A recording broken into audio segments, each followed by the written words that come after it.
আল্লাহ তাকিয়ে দেখবেন দুনিয়ার দিকে, মানুষগুলো এক একজন এক এক জায়গায় কুফরি করছে, শিরিক করছে, নাস্তিকতা করছে। তিনি তাকিয়ে দেখবেন তামাম পৃথিবীতে মানুষ আছে 1000 কোটি, মানুষ আছে 1200 কোটি, কিন্তু মুমিন আছে মাত্র 2000 5000।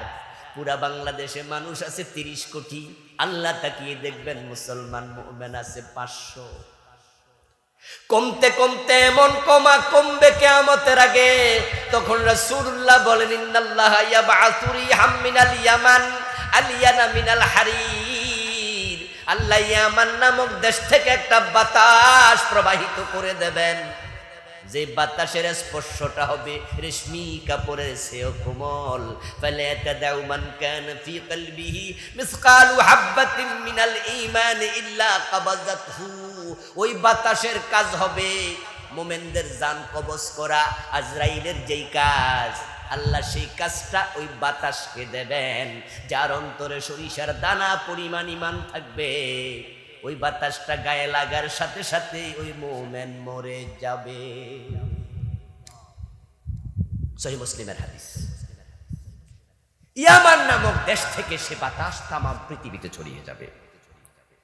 এই বাতাস প্রবাহিত হতে হতে হতে হতে হতে হতে যখন পৃথিবীর চারদিক পৌঁছে যাবে, তামাম দুনিয়াতে মুমিন একজনও আর থাকবে না।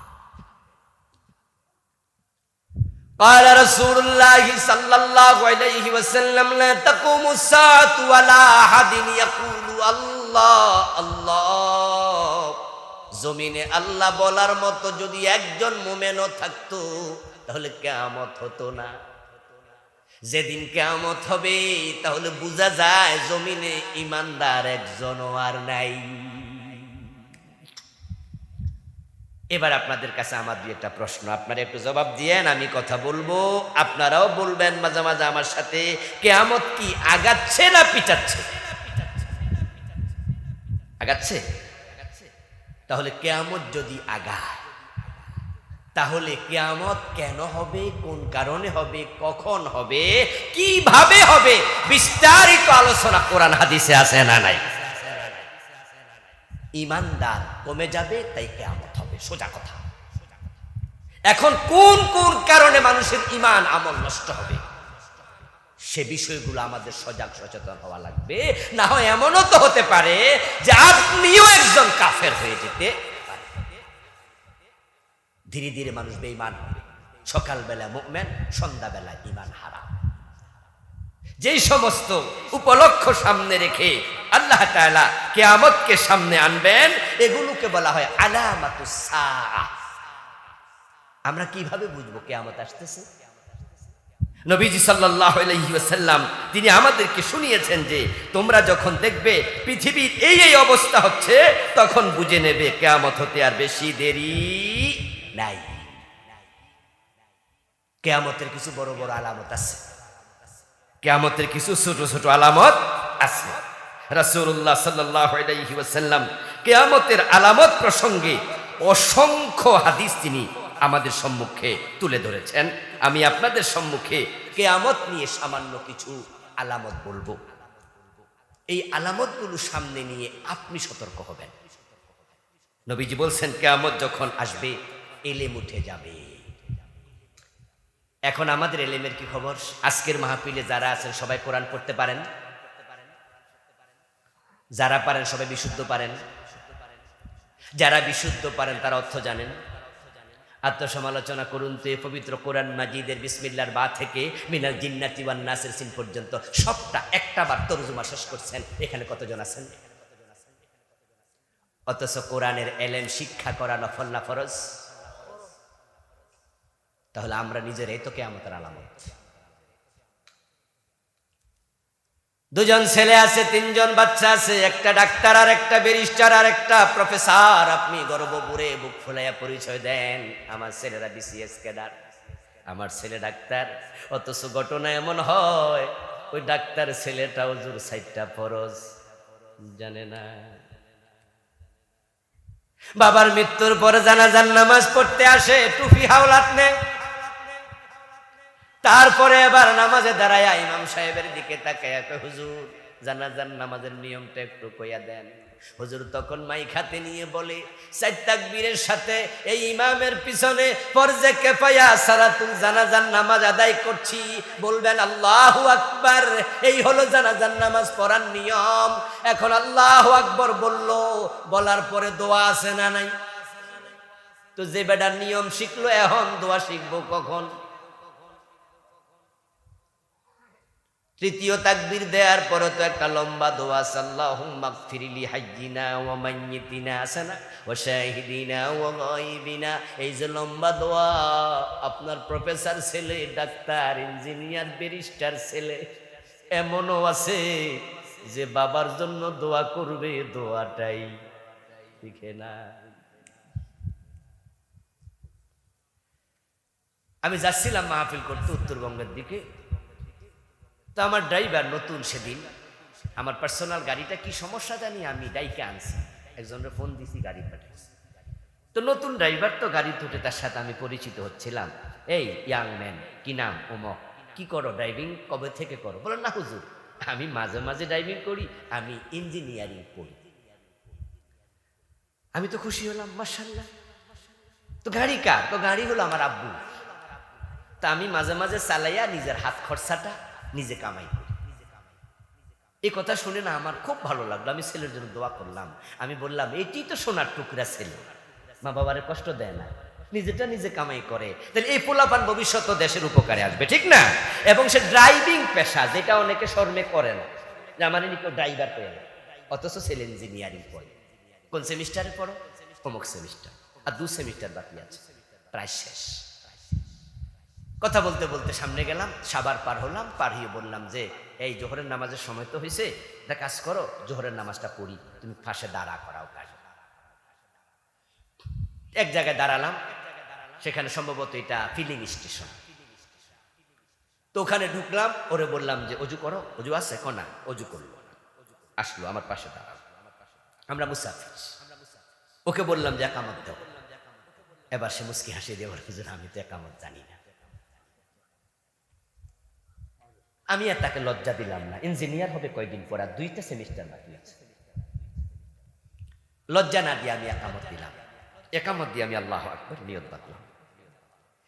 নিয়ত বেঁধে আমি তো মনে মনে, জোহরের নামাজ তো মনে মনে কেরাত পড়ে, আমি সূরা ফাতিহা শেষ করি না, এর মাঝে দেখি হে একা একা রুকু চলে গেছে। নামাজ শুরু করছি জামাতে, একামত দিলাম আমি। এবার আমি নিয়ত বাঁধছি, বেটা আমার রাইকা সামনে যায়, দেখ রুকু কইরা সেজদা কইরা, ওমা ঝামেলা পুরা। নামাজ সালাম মালাম ফিরাইয়া আমি কইছি 2 রাকাত, হে 2 রাকাত পড়ছি। নামাজ শেষে আমি এবার হেরে কইলাম, কিরে ভাই জামাতে শুরু করলাম, তুমি আমার আগে সব পড়লা। হে আমার কয়, হুজুর অসুবিধা কি? সরল প্রশ্ন, তার অসুবিধা কি? আমি তখন বুঝেছি জামাতে নামাজ কেমনে পড়ে আল্লাহর বান্দাকে তার বাবা, তার মা,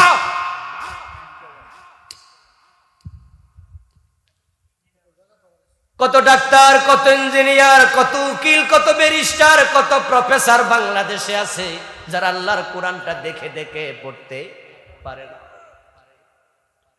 আপনার কাছে আমার প্রশ্ন দোস্ত, ক্লাস 1 থেকে মাস্টার্স পর্যন্ত, ক্লাস 1 থেকে তার লেখাপড়ার শেষ পর্ব পর্যন্ত যতগুলো বই পড়ছে, যদি সবগুলো বই আস্তে আস্তে করে জমা করে 1 2 3 4 5 থেকে জমা করে একটার পর একটা আপনি রাখেন, বইগুলো মাথার উপরে পার হয়ে যাবে। এত বই, যদি এত বই পড়া ডাক্তার হয়, ইঞ্জিনিয়ার হয়, প্রফেসর হয়, এই ছোট্ট কোরআন পড়া তার জন্য কোনো ব্যাপারই নয়।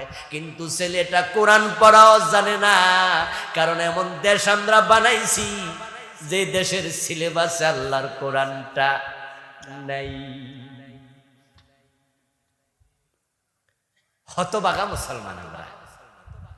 1947 ইংরেজদের থেকে যখন আমরা দেশ পৃথক করি, তখন দেশ 2 ভাগে ভাগ হয়েছে, একটার নাম পাকিস্তান আর একটার নাম হিন্দুস্তান। যেই এলাকায় হিন্দু বেশি, ওই হিন্দু জনসংখ্যার ভিত্তিতে হিন্দুস্তান ইংরেজরা আলাদা করে দিল। মুসলমান সংখ্যা গরিষ্ঠতার ভিত্তিতে পাকিস্তান আলাদা করে দিল। মুসলমানের নামে যেই দেশ হলো, ওই দেশের শিক্ষা সিলেবাস আল্লাহর কোরআন রাখেন নাই। চলে গেল পাকিস্তান আমল। তারপরে বা দেশ স্বাধীন হলো 71-এ।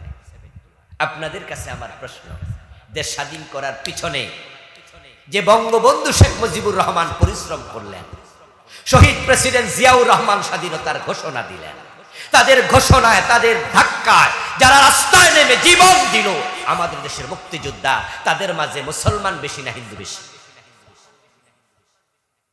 আমরা 92% মুসলমান, সুতরাং মুক্তিযোদ্ধারাও তো মুসলমান। তো মুসলমানরা আবার দেশ স্বাধীন করলো 71-এ।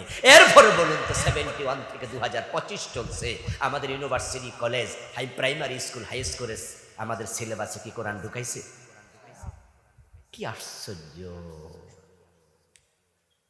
ট্যাক্স দেয় মুসলমান, দেশ স্বাধীন করলো মুসলমান, দেশটা চালাচ্ছে 54 বছর সব মুসলমান।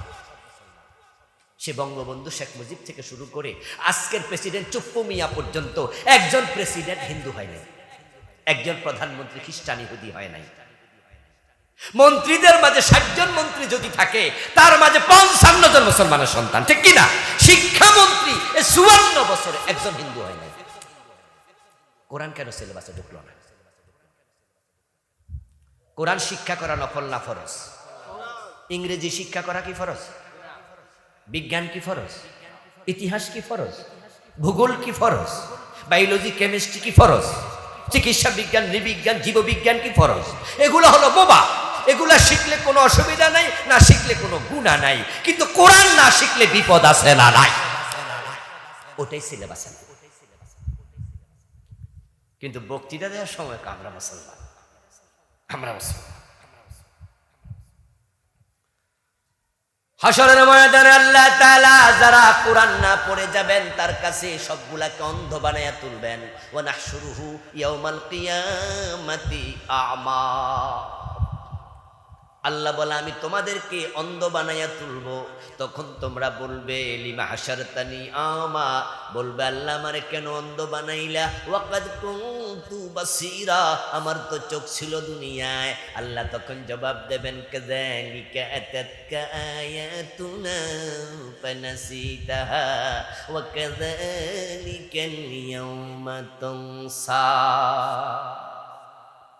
আল্লাহ বলবে, তোমার কাছে আমার কোরআনের আয়াত গিয়েছিল, চোখও ছিল, কিন্তু তুমি কোরআন পড়ো নাই। তুমি আমার কোরআন বিস্মৃত ছিলে, ভুলে গিয়েছিলে। ওয়া কাযালিকাল ইয়াউমা তুনসা, আজকে তোমাকে আমি আল্লাহ ভুলে গেলাম। যাও, তোমার মতো বান্দা প্রয়োজন। এই বাবারা, মায়েরা, দাদারা, চাচারা, আপনারা এখানে যারা বসে আছেন, আপনাকে বলছি, আপনার নাতি কোরআন পারে? আপনার ভাতিজা কোরআন পারে? আপনার ছেলে কোরআন পারে? আপনার মেয়ে পারে? আপনার ওয়াইফ পারে? উত্তর যদি নেগেটিভ হয় তাহলে অপেক্ষা করুন, এগুলো অন্ধ হয়ে উঠবে। আল্লাহ কিয়ামতের দিন আপনাকেও ধরবে, তুমি কেন শিখাই দিলা? আলহামদুলিল্লাহ, আলহামদুলিল্লাহ। আমাদের দিকে তাকান, ওলামাদের দিকে তাকান। আমরা আলেমরা যেখানে আছি, আমাদের ঘরের প্রতিটা সদস্য আল্লাহ কোরআন পড়তে পারে। সকল আলেমের ঘরে খবর, সকল আলেমের ঘরে খবর, ছোট আলেম হোক আর বড় আলেম, পরিবার সবাই কোরআন পড়ে। আমার 4 জন ছেলে, আলহামদুলিল্লাহ 2 জন অলরেডি হাফেজ হয়ে গেছে। প্রথম জন 10 পারার হাফেজ, এবার আলেম পাশ করছে। একবারে ছোটটাও 3 পারা শেষ করছে গতকাল। আজকে বাড়িতে আসছিল, খবর নিলাম, বলে যে শেষ 3 পারা মুখস্থ হয়ে গেছে। আমার মেয়েটা হেফজ করবে ইনশাআল্লাহ। প্রতিবেশীরা এসে মাঝে মাঝে আমার বউয়ের সাথে গল্প করে যে, ফোলা একটারে ডাক্তার বানান না, আর একটার ইঞ্জিনিয়ার বানান না, হুজুরের তো অনেক টাকা আছে, অসুবিধা কি ডাক্তার বানাইতে? তা আমার বউ যখন আমার সাথে গল্প করে এসব, আমি বলি, তুমি উত্তর কি দাও? আমি উত্তর দেই এইটা, যেটা আপনি শিখাইয়া দিচ্ছেন, যে 1 নম্বরে আলেম হবে, তারপরে যা হওয়ার হবে। আগে আলেম, আগে কোরআন শিখুন, হাদিস শিখুন, ইসলাম জানুন। এই কাগজের সার্টিফিকেট দুনিয়া থেকে যাবে, কবর এগুলার দাম 1 পয়সাও। এক নাম্বার প্রবলেম, আল্লাহ অন্ধ বানায়া তুলবে। দ্বিতীয় হলো রাসূলুল্লাহ সাল্লাল্লাহু আলাইহি ওয়াসাল্লাম আল্লাহর কাছে কিছু মানুষের বিরুদ্ধে মামলা দেবে, যে মানুষগুলো কোরআন পড়ে নাই, মানে নাই, বুঝে নাই, রাসূল শাফাত করবেন না, তাদের বিরুদ্ধে আল্লাহর কাছে মামলা দায়ের করবেন। وقال الرسول يا رب إن قومي اتخذوا هذا القرآن مهجورا। আল্লাহ নিজে কোরআনে মেসেজ দিচ্ছে, কিয়ামতের দিন আমার রাসূল বলবে, আল্লাহ আমার উম্মতের অমুক অমুক অমুক দেখো কোরআন ছেড়েছে, কোরআন ধরে নাই। রাসূলুল্লাহর মামলা থেকে হেফাজতের জন্য সবাই মিলে আল্লাহর কোরআন ধরা দরকার আছে না নাই? কিয়ামতের আলামত হচ্ছে ইলম উঠে যাবে, সেটা আজকে হচ্ছে। 2 নাম্বার, মূর্খতা বৃদ্ধি পাবে। 3 নাম্বার, জেনা ব্যভিচার বেড়ে যাবে। 4 নাম্বার, মদ পান বৃদ্ধি পাবে। মদ, আস্তাগফিরুল্লাহ। এখন বাংলাদেশে যে কত নামে মদ ঢুকছে, নতুন নতুন নাম। আগে ছিল হেরোইন, ফেন্সিডিল, এখন ইয়াবা, বাবা, ফেটেডিন, আরো কত কিছু। প্রতিদিন হাজার হাজার পিস ইয়াবা বাংলাদেশে ঢুকছে। মাঝে মাঝে পত্রিকায় দেখবেন যে 5 লক্ষ পিস ইয়াবা ধরা পড়ছে। আচ্ছা, 5 লক্ষ পিস যদি ধরা না পড়তো, খাওয়ার লোক আছে না নাই? আপনাদের এটা ব্রাহ্মণপাড়া নাকি? ও দেবিদ্বার, এর পাশে কিন্তু ব্রাহ্মণপাড়া, বুড়িচং সীমান্তবর্তী এরিয়া। ইন্ডিয়া আমাদের এখান থেকে খুব দূরে নয়। ইন্ডিয়ার বর্ডার থেকে প্রতিদিন কত হাজার পিস ফেন্সিডিল ঢোকে, তার কোনো হিসাব। ইউনিভার্সিটি কলেজগুলো, এমন ইউনিভার্সিটি আছে যেখানে ওপেন দিবালোকে মদ পান করছে, গাঁজা খাচ্ছে, ইয়াবা খাচ্ছে। এই 54 বছরে বাংলাদেশের কোন সরকার মাদকের বিরুদ্ধে সিরিয়াস ভূমিকা রাখে নাই। যা বলে মিথ্যা বলে, ধোঁকাবাজ তারা। মাহফিলে এসে বলে মাদকের ব্যাপারে আমরা 0 টলারেন্স। আমি বলি মিথ্যুক। তোমরা যদি 0 টলারেন্স হতে, তাহলে মাদকের বিরুদ্ধে যে অফিসটা বানালে, সে অফিসের নাম তোমরা কি দিয়েছ? সরকারি অফিসের নাম হলো মাদক নিয়ন্ত্রণ অধিদপ্তর।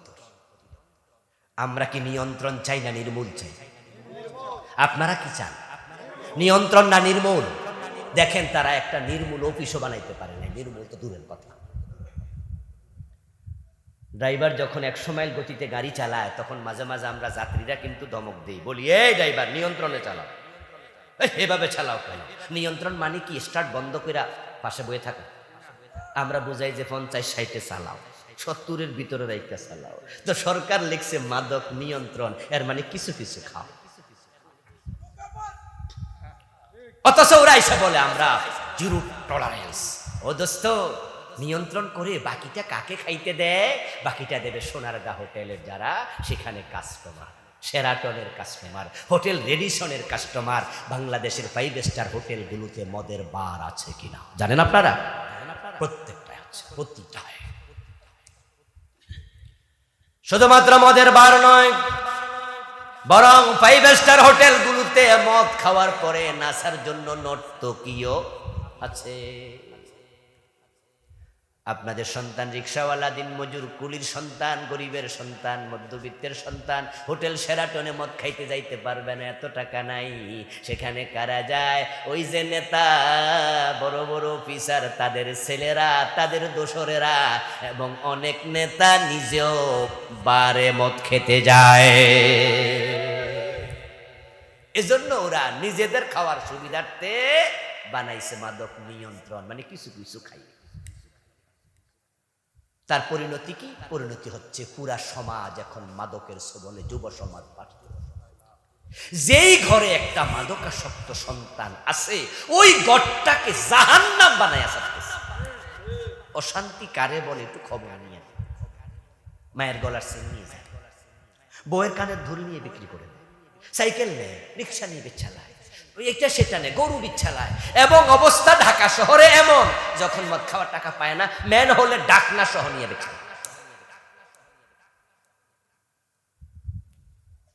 আপনার একটা বিল্ডিং ঘর আছে, শক্ত দরজা আছে, জানালা আছে। আপনার বউ গলার চেনটা গলা থেকে খুলে টেবিলের মাঝে রেখে দরজাটা ভালো করে সিটকানি দিয়া ঘুমায়া থাকে, টেনশন নাই। কারণ ডাকাত তো আর দরজা জানালা ভেঙে ঢুকতে পারবে না, আমরা তো আসি আওয়াজ করব। আর দেশে তো ডাকাত আগের মতো নাই, আর চোর ঢুকার তো কোনো সুযোগই নাই, মনেও টেনশন নাই। হাতের আংটিটা টেবিলের মাঝে রেখে আপনার বউ ঘুমিয়ে গেছে। কিন্তু একটা ছেলে যদি মদখোর থাকে, আলমারির ভিতরে রাখাও টেনশন কমে না, কারণ হয়তো চান্স পাইলে আলমারি খুলে। মাদকের টাকা না দেওয়ার কারণে বাবারে মারে, এমন ঘটনা আছে কিনা? গুলি করে দেয় এমন। কিভাবে বন্ধ হবে মাদক? শুধুমাত্র একটা সিস্টেম আছে, ইসলামের আইন, 80 বেদ চালু করো। হযরত ওমর তার ছেলেকে 80 বেদ দিয়েছে। যদি বাংলাদেশ আমাদের নেতারা এই বিষয়ে একমত হয়ে যেতে পারে, কোরআনকে সামনে আগায়া দেন, আগামীর সংসদে কোরআন যদি সংবিধান হয়ে যায়, এমন আইন আমরা বানাবো, 80 বেদ চালু হয়ে যাবে। 6 মাসের ব্যবধানে বাংলার সীমানায় মদের বোতল থাকবে না। ঠেলার নাম ইয়েস, মায়ের উপরে কোনো ওষুধ নাই। কি ভাবছেন হুজুররা ওয়াজ করবে আর মদ ছেড়ে দেবে? আমাদেরকে মাঝে মাঝে নেতারা, আপনাদের দেবিদ্বারে প্রোগ্রামে হিলফুল ফুজুল একটা স্কুল আছে না দেবিদ্বারে, ওই ট্রাস্টের মাহফিল, তৎকালীন এখানে পুলিশের যিনি এএসপি সার্কেল অফিসার ছিলেন, আমার সাথে বসলেন। আমার কানে কানে বলতেছে, হুজুর মাদকের ব্যাপারে আমরা পাচ্ছি না, আর যুবকরা তো শেষ হয়ে যাচ্ছে, হুজুর আপনারা তো ভালো মানুষ, আপনাদের একটু ওয়াজে হয়তো কাজ হবে। এজন্য হুজুর আমার অনুরোধ, আপনার ওয়াজের ভিতরে 10 মিনিট হলেও একটু মাদকের ব্যাপারে বলিয়ে। ওয়াজ যখন আমি শুরু করলাম, তখন আমি অফিসারকে বললাম যে ভাইজান আপনাকে ধন্যবাদ, আপনার আন্তরিকতা আছে, কিন্তু আমার ওয়াজ শুনে মাদক বন্ধ হবে না। এর কারণ কি জানেন? কারণ হচ্ছে রাতে 10:30 11টা বাজে, এই টাইমে যারা মদ খায় তারা মাহফিলে কেউ নাই। কি কথা ঠিক না ভাই?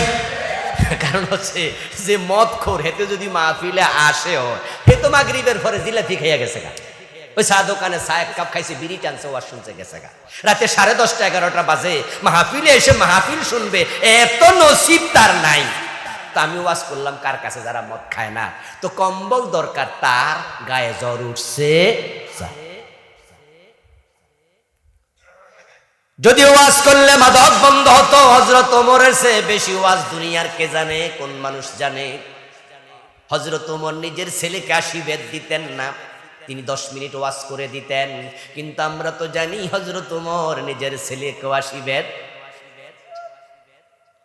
কবি নজরুল বলেছেন, মদ্যপানের অপরাধে প্রিয় পুত্রকে নিজ করে মেরেছ দোররা, মরেছে পুত্র তোমারই চোখের পরে।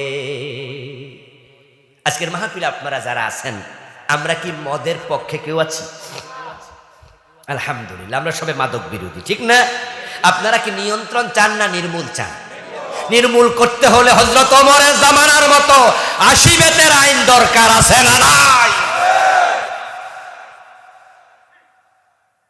সংসদে, বিগত সংসদে 300 এমপি ছিল, এর আগের সংসদে, এর আগের সংসদে, এর আগের সংসদে, এর আগের সংসদে, এর আগে, এর আগে, এর আগে যতজন ছিল স্বাধীনতার পর থেকে, ওদের মাঝে মদখোর এমপি আছে না নাই? তো এরা কি 80 বেতের আইনের পক্ষে জীবন আইব? এরা নিজেরাই তো খায় না। ওদের বাড়ি তল্লাশি করলে তো মদের বোতল পাওয়া যায়। ওরাই তো নিয়ন্ত্রণ করে শিখাইছে কিছু কিছু খাইতে।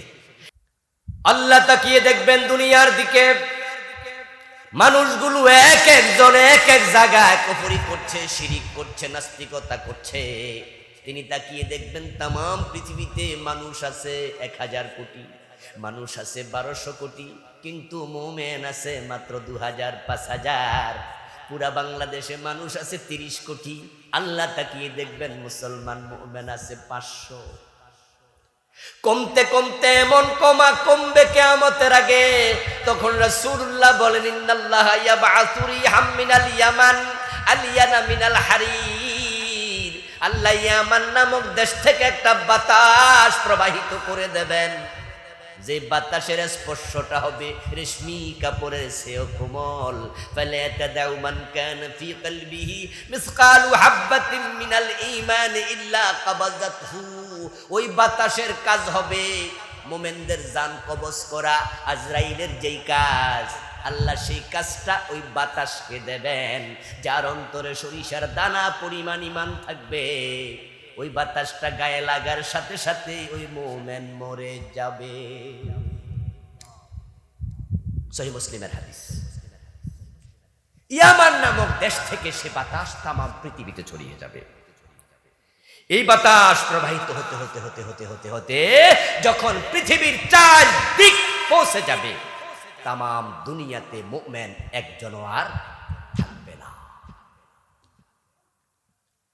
قال رسول الله صلى الله عليه وسلم لا تقوم الساعة ولا أحد يقول الله الله।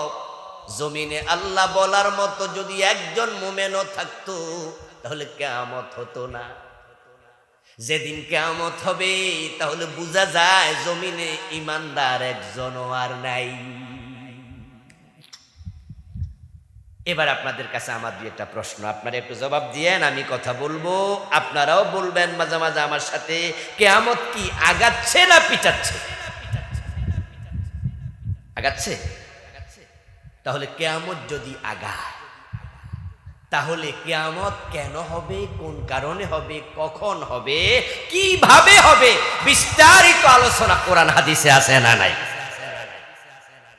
ঈমানদার কমে যাবে, তাই কিয়ামত হবে, সোজা কথা। এখন কোন কোন কারণে মানুষের ঈমান আমল নষ্ট হবে, সে বিষয়গুলো আমাদের সজাগ সচেতন হওয়া লাগবে। না হয় এমনও তো হতে পারে যে আপনিও একজন কাফের হয়ে যেতে পারে।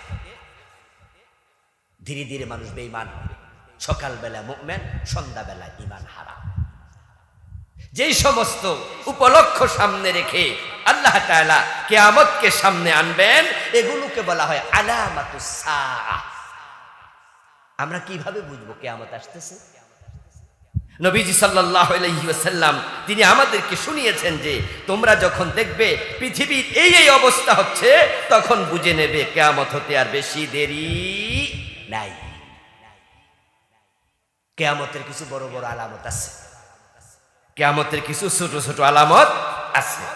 রাসূলুল্লাহ সাল্লাল্লাহু আলাইহি ওয়াসাল্লাম কিয়ামতের আলামত প্রসঙ্গে অসংখ্য হাদিস তিনি আমাদের সম্মুখে তুলে ধরেছেন।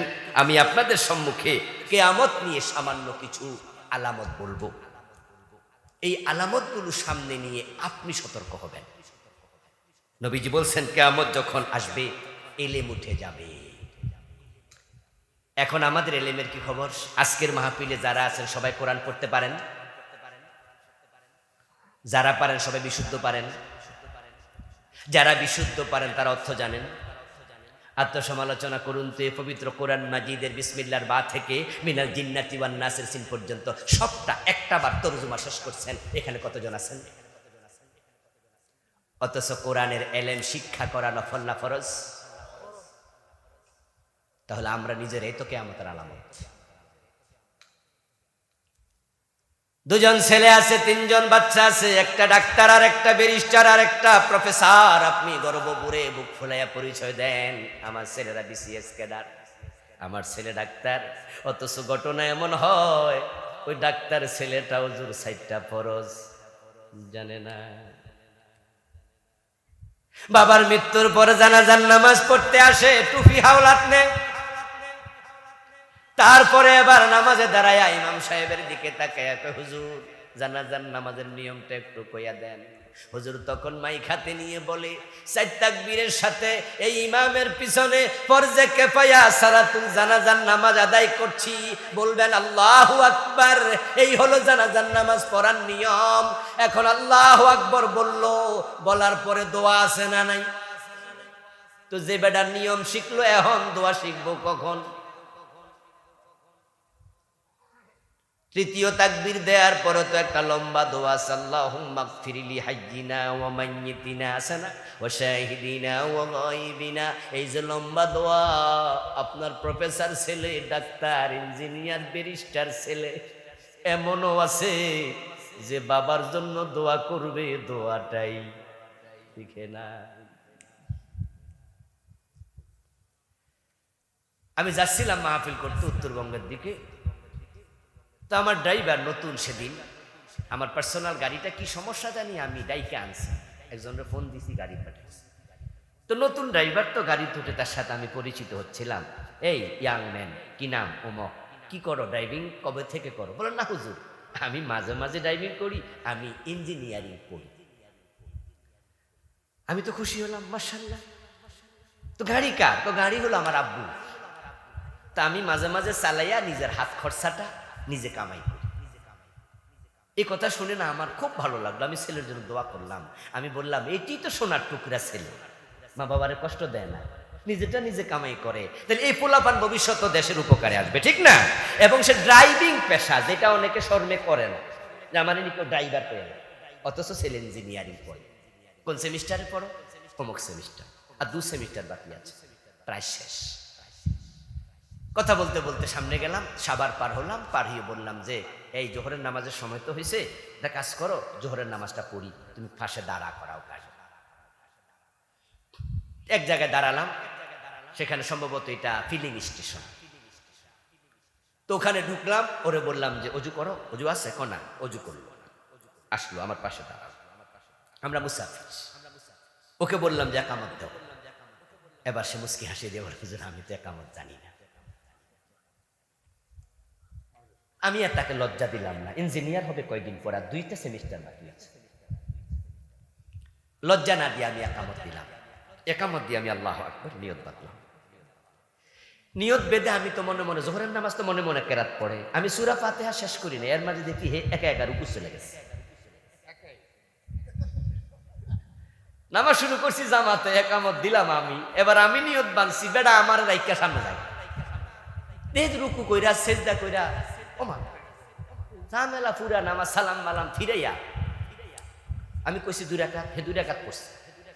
নামাজ শেষে আমি এবার হেরে কইলাম, কিরে ভাই, জামাতে শুরু করলাম, তুমি আমার আগে সব পড়লা। হে আমার কয়, হুজুর অসুবিধা কি? সরল প্রশ্ন, তার অসুবিধা কি? আমি তখন বুঝেছি জামাতে নামাজ কেমনে পড়ে আল্লাহর বান্দাকে তার বাবা, তার মা,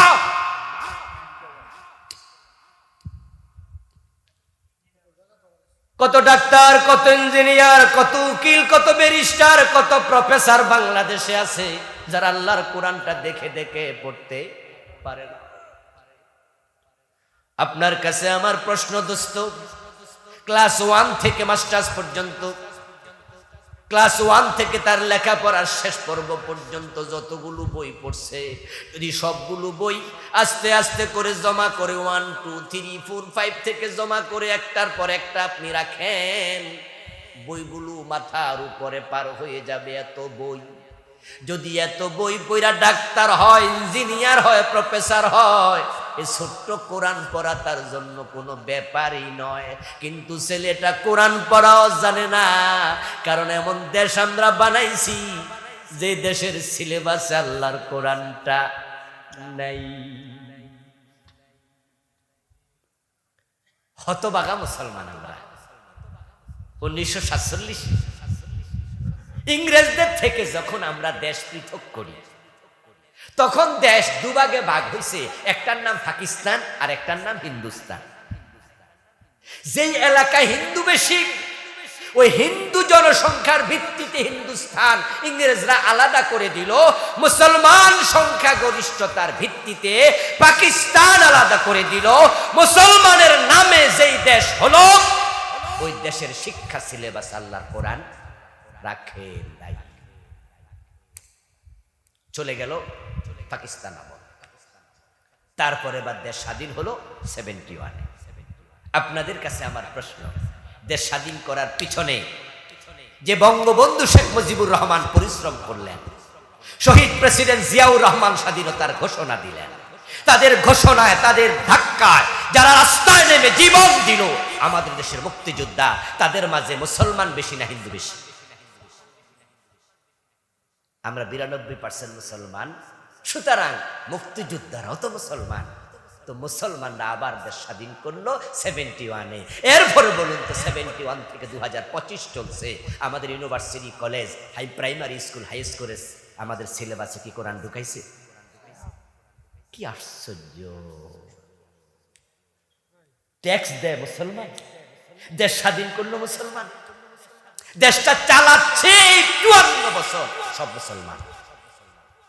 সে বঙ্গবন্ধু শেখ মুজিব থেকে শুরু করে আজকের প্রেসিডেন্ট চুপ্পু মিয়া পর্যন্ত একজন প্রেসিডেন্ট হিন্দু হয় নাই, একজন প্রধানমন্ত্রী খ্রিস্টান ইহুদি হয় নাই। মন্ত্রীদের মাঝে ৬০ জন মন্ত্রী যদি থাকে, তার মাঝে ৫৫ জন মুসলমানের সন্তান, ঠিক কিনা? শিক্ষামন্ত্রী ৫৪ বছরে একজন হিন্দু হয় নাই। কোরআন কেন সিলেবাসে ঢুকলো না? কোরআন শিক্ষা করা নফল না ফরজ? ইংরেজি শিক্ষা করা কি ফরজ? বিজ্ঞান কি ফরজ? ইতিহাস কি ফরজ? ভূগোল কি ফরজ? বায়োলজি কেমিস্ট্রি কি ফরজ? চিকিৎসা বিজ্ঞান, নৃবিজ্ঞান, জীববিজ্ঞান কি ফরজ? এগুলো হলো বোবা। এগুলা শিখলে কোনো অসুবিধা নাই, না শিখলে কোনো গুনাহ নাই, কিন্তু কোরআন না শিখলে বিপদ আছে না নাই? ওটাই সিলেবাসে। কিন্তু বক্তৃতা দেওয়ার সময় আমরা মুসলমান, আমরা মুসলমান। হাশরের ময়দানে আল্লাহ তাআলা যারা কোরআন না পড়ে যাবেন তার কাছে সবগুলাকে অন্ধ বানায়া তুলবেন। ওয়া নাহশুরুহু ইয়াউমাল কিয়ামাতি আ'মা।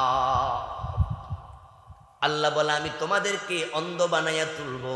তখন তোমরা বলবে লিমা হাশারতানি আমা, বলবে আল্লাহ আমারে কেন অন্ধ বানাইলা? ওয়াকাদ কুনতু বাসীরা, আমার তো চোখ ছিল দুনিয়ায়। আল্লাহ তখন জবাব দেবেন কাযালিকা আতাতকা আয়াতুনা ফানাসিতাহা ওয়া কাযালিকাল ইয়াউমা তুনসা। আল্লাহ বলবে তোমার কাছে আমার কোরআনের আয়াত গিয়েছিল, চোখও ছিল, কিন্তু তুমি কোরআন পড়ো নাই। তুমি আমার কোরআন বিস্মৃত ছিলে, ভুলে গিয়েছিলে। ওয়া কাযালিকাল ইয়াউমা তুনসা, আজকে তোমাকে আমি আল্লাহ ভুলে গেলাম। যাও, তোমার মতো বান্দা প্রয়োজন। এই বাবারা, মায়েরা, দাদারা, চাচারা, আপনারা এখানে যারা বসে আছেন, আপনাকে বলছি, আপনার নাতি কোরআন পারে? আপনার ভাতিজা কোরআন পারে? আপনার ছেলে কোরআন পারে? আপনার মেয়ে পারে? আপনার ওয়াইফ পারে? উত্তর যদি নেগেটিভ হয় তাহলে অপেক্ষা করুন, এগুলো অন্ধ হয়ে উঠবে। আল্লাহ কিয়ামতের দিন আপনাকেও ধরবে, তুমি কেন শিখাইলা না? আলহামদুলিল্লাহ, আলহামদুলিল্লাহ। আমাদের দিকে তাকান, ওলামাদের দিকে তাকান। আমরা আলেমরা যেখানে আছি, আমাদের ঘরের প্রতিটা সদস্য আল্লাহ কোরআন পড়তে পারে। সকল আলেমের ঘরে খবর, সকল আলেমের ঘরে খবর, ছোট আলেম হোক আর বড় আলেম, পরিবার সবাই পড়ে। আমার ৪ জন ছেলে, আলহামদুলিল্লাহ 2 জন অলরেডি হাফেজ হয়ে গেছে। প্রথম জন 10 পারার হাফেজ, এবার আলেম পাস করছে। একবারে ছোটটাও 3 পারা শেষ করছে গতকাল। আজকে বাড়িতে আসছিল, খবর নিলাম, বলে যে শেষ 3 পারা মুখস্থ হয়ে গেছে। আমার মেয়েটা হেফজ করবে ইনশাআল্লাহ। প্রতিবেশীরা এসে মাঝে মাঝে আমার বউয়ের সাথে গল্প করে যে ফোলা একটারে ডাক্তার বানান না, আর একটার ইঞ্জিনিয়ার বানান না, হুজুরের তো অনেক টাকা আছে, অসুবিধা কি ডাক্তার বানাইতে? তো আমার বউ যখন আমার সাথে গল্প করে এসব, আমি বলি তুমি উত্তর কি দাও? আমি উত্তর দেই এইটা যেটা আপনি শিখাইয়া দিচ্ছেন, যে 1 নম্বরে আলেম হবে, তারপরে যা হওয়ার হবে। আগে আলেম, আগে কোরআন শিখুন, হাদিস শিখুন, ইসলাম জানুন। এই কাগজের সার্টিফিকেট দুনিয়া থেকে যাবে, কবর এগুলার দাম 1 পয়সাও। 1 নাম্বার প্রবলেম, আল্লাহ অন্ধ বানায়া তুলবে। দ্বিতীয় হলো রাসূলুল্লাহ সাল্লাল্লাহু আলাইহি ওয়াসাল্লাম আল্লাহর কাছে কিছু মানুষের বিরুদ্ধে মামলা দেবে, যে মানুষগুলো কোরআন পড়ে নাই, মানে নাই, বুঝে নাই। রাসূল শাফাত করবেন না, তাদের বিরুদ্ধে আল্লাহর কাছে মামলা দায়ের করবেন। وقال الرسول يا رب إن قومي اتخذوا هذا القرآن مهجورا। আল্লাহ নিজে কোরআনে মেসেজ দিচ্ছে, কিয়ামতের দিন আমার রাসূল বলবে, আল্লাহ আমার উম্মতের অমুক অমুক অমুক দেখো কোরআন ছেড়েছে, কোরআন ধরে নাই। রাসূলুল্লাহর মামলা থেকে হেফাজতের জন্য সবাই মিলে আল্লাহর কোরআন ধরা দরকার আছে না নাই? কিয়ামতের আলামত হচ্ছে ইলম উঠে যাবে, সেটা আজকে হচ্ছে। 2 নাম্বার, মূর্খতা বৃদ্ধি পাবে।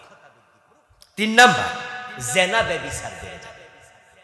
4 নাম্বার, মদ পান বৃদ্ধি পাবে। মদ, আস্তাগফিরুল্লাহ।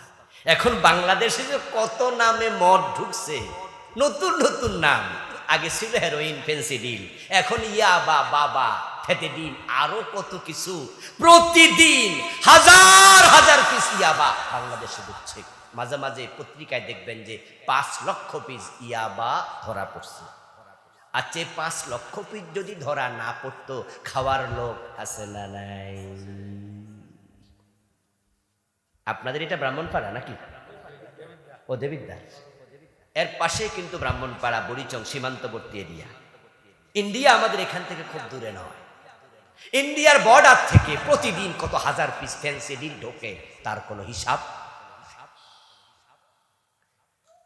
ইউনিভার্সিটি কলেজগুলো, এমন ইউনিভার্সিটি আছে যেখানে ওপেন দিবালোকে মদ পান করছে, গাঁজা খাচ্ছে, ইয়াবা খাচ্ছে। এই 54 বছরে বাংলাদেশের কোন সরকার মাদকের বিরুদ্ধে সিরিয়াস ভূমিকা রাখে নাই। যা বলে মিথ্যা বলে, ধোঁকাবাজ তারা। মাহফিলে এসে বলে মাদকের ব্যাপারে আমরা 0 টলারেন্স। আমি বলি মিথ্যুক। তোমরা যদি 0 টলারেন্স হতে, তাহলে মাদকের বিরুদ্ধে যে অফিসটা বানালে, সে অফিসের নাম তোমরা কি দিয়েছ? সরকারি অফিসের নাম হলো মাদক নিয়ন্ত্রণ অধিদপ্তর।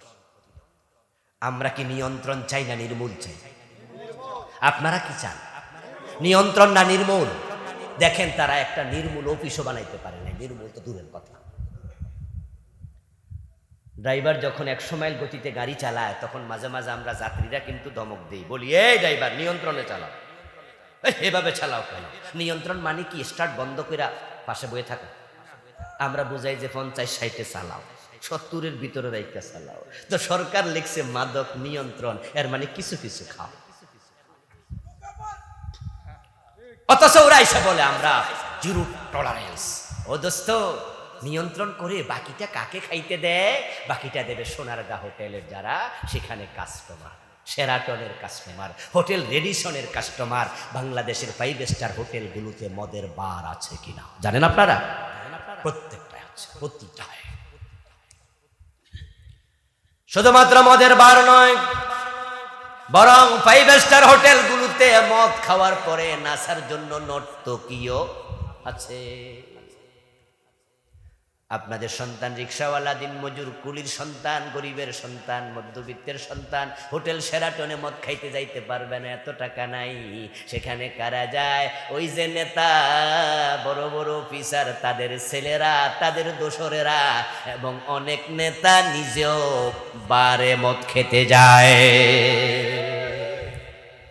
এজন্য ওরা নিজেদের খাওয়ার সুবিধার্থে বানাইছে মাদক নিয়ন্ত্রণ, মানে কিছু কিছু খাই। তার পরিণতি কি? পরিণতি হচ্ছে পুরা সমাজ এখন মাদকের ছোবলে, যুব সমাজ পাঠ্য। যেই ঘরে একটা মাদকাসক্ত সন্তান আছে, ওই ঘরটাকে জাহান্নাম বানায় ছাড়তেছে।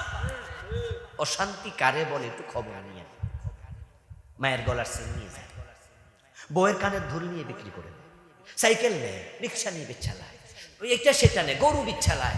এবং অবস্থা ঢাকা শহরে এমন, যখন মদ খাওয়ার টাকা পায় না, ম্যান হলে ডাকনা সহ নিয়ে বেছে।